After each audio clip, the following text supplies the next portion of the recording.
کہتا حصہ ملے تو میں دوبارہ کاروبار اسٹارٹ کروں گا اور قرضہ بھی اتار دوں گا۔ عارف نے اسے اس کا حصہ دیا اور ساجد شمائلہ کو لے کر علیحدہ کرائے کے گھر میں چلا گیا۔ میرا دل بہت اداس رہتا تھا۔ شمائلہ کے جانے کے بعد مجھے شمائلہ کی بہت یاد آتی تھی۔ خیر میں نے گھر پر بچوں میں اپنے دل کو بہلا لیا، مگر شمائلہ کے جانے کے بعد میری بیٹی بیمار رہنے لگی۔ اصل میں شمائلہ بچوں کے ساتھ بہت اٹیچ تھی۔ میری بیٹی کو بہت تیز بخار رہنے لگا، بڑا علاج کروایا مگر ٹھیک نہیں ہو رہی تھی۔ میں نے شمائلہ کو بلا لیا۔ شمائلہ نے ہمارا بہت ہی خیال کیا۔ وہ کچھ دن ہمارے ساتھ ہی رہی مگر میری بیٹی ٹھیک نہ ہوئی۔ ہم نے اسے ہاسپٹل میں داخل کروا دیا مگر پھر بھی میری بیٹی ٹھیک نہیں ہو رہی تھی اور آخر کار ایک دن وہ اللہ کو پیاری ہو گئی۔ میری سمجھ میں کچھ نہ آیا، آخر یہ سب کیا ہوا؟ میں ٹوٹ گئی۔ میری بیٹی کی موت کے بعد میں بہت بیمار رہنے لگی۔ بہت ہمت کر کے میں خود کو اٹھاتی۔ پھر ایک دن میرا بیٹا بڑا بیمار ہو گیا۔ عارف اور میں بہت پریشان تھے۔ یہ سب کیا ہو رہا ہے؟ میرا بیٹا دن بہ دن کمزور ہوتا گیا اور میں خود بھی بیمار رہتی مگر اپنے بیٹے کے لیے خود کو سنبھال رہی تھی۔ شمائلہ نے اس عرصے میں میرا بہت خیال رکھا، سگی بہنوں سے بڑھ کر خیال رکھا۔ ایک رات میں سو رہی تھی تو میری رات میں آنکھ کھلی تو کمرے کے باہر ایک سایہ نظر آیا مگر میں اٹھ نہ سکی۔ میرے جسم میں طاقت ہی نہ تھی اٹھنے کی۔ میں دوبارہ سو گئی۔ صبح جب میری آنکھ کھلی تو شمائلہ کی بیٹی میرے کمرے میں تھی۔ وہ میرے چھوٹے بیٹے کے ساتھ کھیل رہی تھی۔ میں اٹھی، تھوڑی دیر بعد شمائلہ میرے اور بچوں اور عارف کے لیے ناشتہ لے کر آئی۔ ہم نے ناشتہ کیا مگر تھوڑی دیر میں شمائلہ کی بیٹی بے ہوش ہو کر گر پڑی۔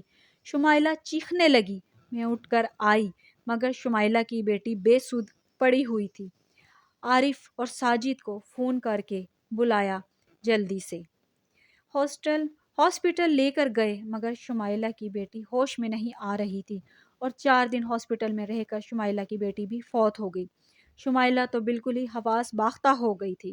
کتنے ہی دن وہ ایسے ہی چپ رہی۔ بہت سمجھایا مگر شمائلہ نہیں سمجھ رہی تھی، بس ہر وقت روتی رہتی تھی۔ گھر کے حالات خراب ہونے کی وجہ سے ہمیں کسی نے مشورہ دیا کہ گھر میں قرآن خوانی کرواؤ اور دم کرواؤ۔ عارف نے جلدی سے قرآن خوانی کا انتظام کروایا۔ وہ اپنی مسجد سے امام صاحب کو بھی کہہ کر آئے اور انہیں گھر کے سارے حالات بھی بتائے۔ انہوں نے وعدہ کیا کہ وہ ضرور آئیں گے۔ جب امام صاحب گھر میں آئے تو وہ پورے گھر میں پھرے اور دم والا پانی چھڑکا۔ پھر انہوں نے بتایا کہ گھر پر کالے جادو کے اثرات ہیں۔ ساجد بولا کہ میری بیوی بہت بیمار ہو گئی ہے۔ امام صاحب نے کہا کہ اسے لے کر آؤ یہاں، مگر جب ساجد شمائلہ کو لے کر آیا تو امام صاحب نے شمائلہ کو غصے سے دیکھا اور ڈانٹنے لگے کہ اپنے کیے کی سزا پاؤ۔ ہم سب حیران ہوئے کہ یہ سب کیا ہے۔ امام صاحب بولنے لگے، بیٹا یہ سب کیا ہے؟ تم کیا سمجھتی ہو کہ کسی کو برباد کر کے خود آباد رہ لوگی؟ میں حیران تھی کہ یہ کیا کہہ رہے ہیں۔ وہیں ساجد بھی امام صاحب اور شمائلہ پر چیخنے لگا، یہ سب کیا بکواس ہے؟ تبھی امام صاحب بولے، پوچھو اپنی بیوی سے، کسی کی گود اجاڑ کر خود کیسے سکھی رہ سکتی ہے؟ ساجد نے شمائلہ کے منہ پر تھپڑ مارا اور بولا یہ سب کیا ہے؟ کیا یہ سچ ہے؟ تبھی شمائلہ چیخی، ہاں ہاں یہ سب سچ ہے۔ میں نے ہی بینش پر کالا جادو کروایا تھا۔ میں بینش کے گھر کو برباد کرنا چاہتی تھی۔ بچپن سے ہی بینش کو ہر آسائش ملی، روپے پیسے کی کمی نہ ہوئی، جس پر ہاتھ رکھتی لے لیتی، جبکہ میں ان سب چیزوں کو ترستی رہتی۔ بینش ہمیشہ میرا خیال کرتی، وہ اپنے پاس سے مجھے ہر وہ چیز دیتی جو وہ اپنے لیے لاتی، مگر مجھے وہ بھی بھیک لگتی اور بینش کی قسمت پر رشک کرتی تھی۔ شادی ہوئی اس کی تو اتنے امیر گھرانے میں، بزنس مین سے، اتنے خوبصورت انسان سے، مگر میری شادی جس سے ہوئی وہ نکھٹو نکلا، صحیح سے کما بھی نہیں سکتا تھا، شکل و صورت نہ کوئی، نہ پرسنالٹی، کاروبار بھی نہ ڈھنگ سے سنبھال سکا۔ بینش کو اللہ نے 2 بیٹوں سے نوازا اور 1 بیٹی سے، جبکہ میری ایک ہی بیٹی ہوئی۔ غرض یہ کہ ہر معاملے میں ہمیشہ بینش مجھ سے آگے ہی رہی اور میں بینش سے کم تر ہی رہی تو کیسے نہ مجھے بینش سے حسد ہوتا۔ ساجد مجھے اتنے بڑے بنگلے سے نکال کر چھوٹے سے گھر کے کرائے کے گھر میں لے گیا اور میں وہاں جلتی کڑتی رہتی تھی، جبکہ یہ یہاں اس محل میں رہ کر راج کر رہی تھی۔ تبھی میں نے کہا، شمائلہ، تمہارے دل میں میرے لیے اتنی نفرت تھی کہ تم نے میری بیٹی کی بھی جان لے لی، اور اب تمہارا شکار میرا بیٹا تھا؟ پر دیکھو تمہاری اپنی گود بھی اجڑ گئی۔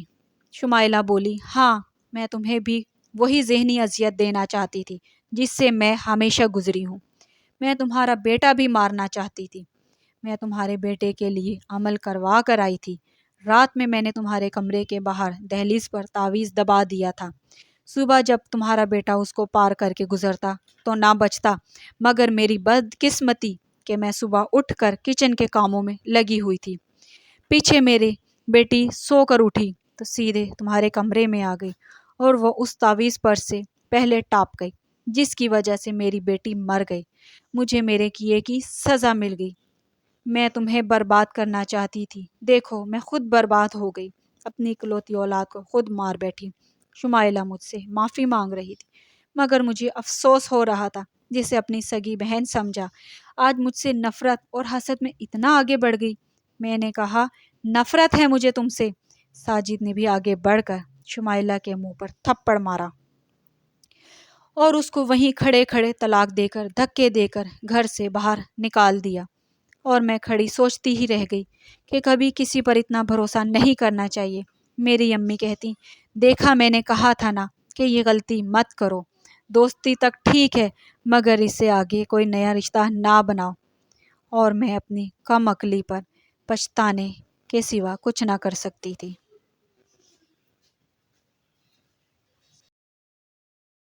Please subscribe to our channel and do not forget to press the bell icon.